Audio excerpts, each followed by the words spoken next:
Fala galera, depois de um ano aqui com vocês, pela primeira vez na história desse programa, a Malheiros TV de hoje vai falar sobre o Brasil. Mais precisamente, sobre a pressão que alguns países estão colocando no Brasil por conta da nossa política ambiental e, mais recentemente, das imensas queimadas no Pantanal. Aguenta a vinheta aí, que a nossa discussão de hoje é muito séria.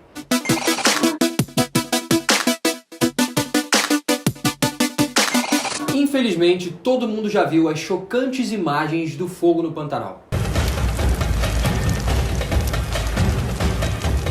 Até agora, foram 3 milhões de hectares queimados, milhares de animais mortos e dezenas de famílias desabrigadas. Hoje, a Malheiros TV vai falar sobre como a postura do Brasil em relação ao meio ambiente está criando uma pressão internacional, principalmente dos países europeus. O Pantanal é a maior planície inundável do mundo e um verdadeiro santuário da natureza. Comparado aos outros biomas do nosso país, como a Amazônia e o Cerrado, ele até tem uma área modesta, mas essa área vai desde os estados do Mato Grosso e Mato Grosso do Sul até a Bolívia e o Paraguai. Para entender o que está acontecendo, o nosso Pantanal carregava o título de uma das vegetações menos desmatadas e destruídas do Brasil. E por isso mesmo, ali tem um encontro impressionante de diferentes espécies de animais. A região abriga a maior biodiversidade de aves do mundo, além de várias espécies raras, como araras azuis, onças pintadas,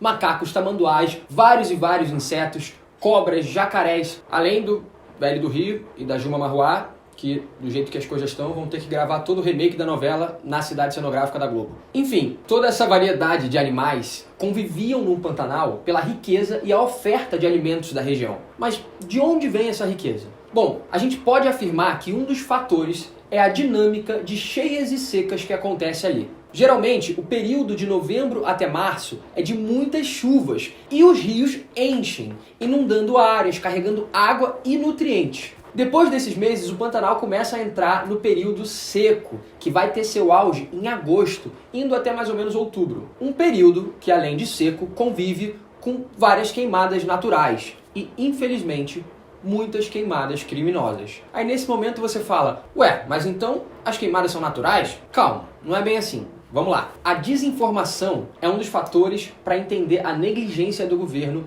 e a pressão internacional. Por quê? Por mais que as queimadas naturais aconteçam, existe uma técnica de queimadas como forma de preparar o solo para novas plantações. Inclusive, algumas dessas queimadas preventivas são legalizadas. O problema é que informações muito importantes deveriam ter chegado a essas pessoas antes delas usarem essa técnica. Como, por exemplo, o fato de que o Pantanal vive a maior seca em 47 anos e que, em uma situação como essa, uma queimada preventiva que os fazendeiros costumam fazer poderia gerar uma tragédia sem precedentes. Essa parece uma informação relevante, né? E essa é uma responsabilidade do Ministério do Meio Ambiente. Outra informação importante que deveria servir como alerta para restringir esses incêndios planejados é a de que o rio que abastece a região, o Rio Paraguai, está com menos da metade da profundidade normal para esse período. É a maior seca no rio dos últimos 50 anos.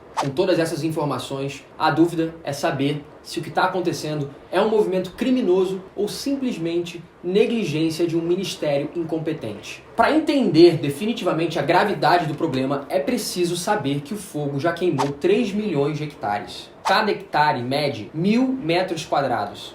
E nós já perdemos 3 milhões. É uma área do tamanho da Bélgica, por exemplo. Nós já perdemos um país inteiro para o fogo e da maneira mais cruel possível.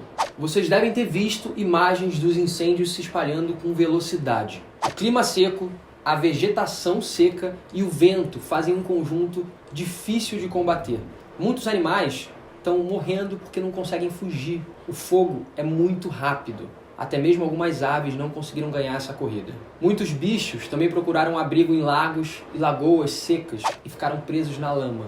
Outros simplesmente tiveram que correr pelas chamas. Alguns animais atordoados acabaram entrando em pousadas e chegaram na casa de algumas pessoas por simplesmente não ter para onde correr. Para piorar o cenário, a maior concentração de onças pintadas por quilômetro quadrado do mundo fica num parque chamado Encontro das Águas, a uns 100 km de Cuiabá. O fogo já destruiu 85% do parque. Dos 108 mil hectares, 92 mil já foram destruídos pelo fogo, que infelizmente ainda não acabou. Mas por que essa queimada é tão intensa? Variações e oscilações climáticas acontecem de tempos em tempos, mas as águas do Pantanal vêm de duas principais fontes. A primeira fonte são os rios que nascem no Cerrado, região também muito desmatada, muito mesmo, principalmente pelo plantio de soja. E a segunda fonte de água é a umidade que vem da floresta amazônica, que, como vocês já viram em várias reportagens nos últimos anos, vem batendo recorde atrás de recorde de desmatamento. E acredite se quiser, também está apresentando focos de queimada nesse exato momento, paralelamente ao Pantanal. A seca histórica é o resultado da junção dos fatores climáticos anuais com a diminuição da água dessas duas grandes fontes por causa do desmatamento. E por que o governo brasileiro está sendo tão pressionado a agir a nível internacional? Cada vez mais o mundo cria protocolos ambientais que precisam ser respeitados. O Brasil tem um histórico de só combater os problemas ambientais com esforços pontuais. Nós dificilmente vemos investimento em projetos de prevenção. Somos um dos países que mais desmata o seu território. E isso chama a atenção do mundo todo. Desde a assinatura do Protocolo de Paris em 2015, o mundo se comprometeu a salvar o meio ambiente dos efeitos do aquecimento global, menos o Trump, que decidiu sair do acordo. E isso passa por romper negócios com países que desrespeitam as normas do acordo, a não ser que esse país seja os Estados Unidos. Aí não tem jeito, porque todo mundo tem que comprar dos americanos e eles meio que fazem o que querem por isso. E adivinha só aonde o Brasil está agora? Exatamente. Nós estamos despertando uma nuvem de dúvidas mundiais sobre a forma como lidamos com o meio ambiente mais rico do mundo. Antes que você me chame de exagerado, vamos só pontuar algumas notícias que aconteceram nos últimos anos.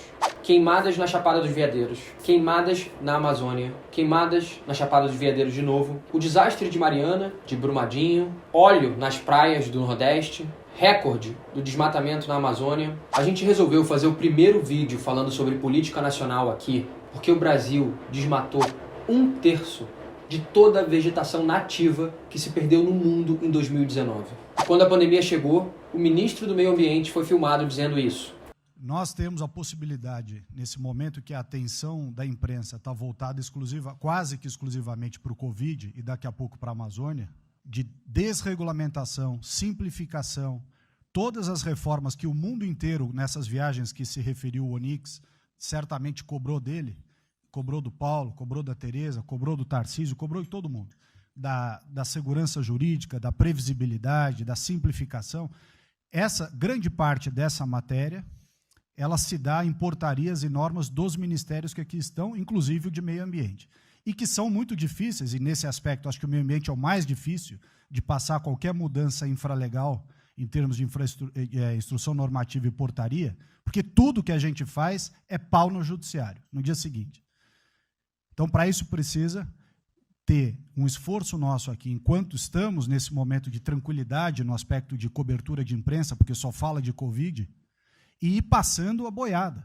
Diante desse cenário, 8 países mandaram uma carta cobrando um posicionamento do Brasil em relação aos seus cuidados com o meio ambiente. A Alemanha, Reino Unido, Noruega, Dinamarca, Bélgica, França, Itália e Holanda. A carta fala que está cada vez mais difícil manter o comércio com os Estados Unidos e que essa postura coloca em risco o acordo entre o Mercosul e a União Europeia. Um acordo que levou 20 anos para avançar e que o governo cisma em tomar o crédito para si, mesmo que o presidente atual tenha só assinado um acordo que já havia sido seriamente discutido por 20 anos. Pois bem, esse mesmo acordo agora está correndo risco. Você reparou que toda essa história ainda vai ferrar nossos países vizinhos? Além da fumaça, é claro, que já é um problema internacional, a Argentina, o Paraguai e o Uruguai já se posicionaram dando indiretas ao Brasil sobre a celeuma criada com a União Europeia. Afinal, caso o acordo trave, eles vão ser cortados junto com a gente. Esse foi o nosso resumo de hoje, galera. Sem entrar muito nas acusações políticas dessa história, o governo que se defende falando que os países ricos já desmataram tudo e os países ricos que não querem pagar indenizações que já foram acordadas. Enfim, vamos ficar de olho nos desdobramentos que vão rolar desse assunto no encontro dos líderes mundiais da ONU. Valeu, galera, e até o próximo vídeo aqui da Malheiros TV.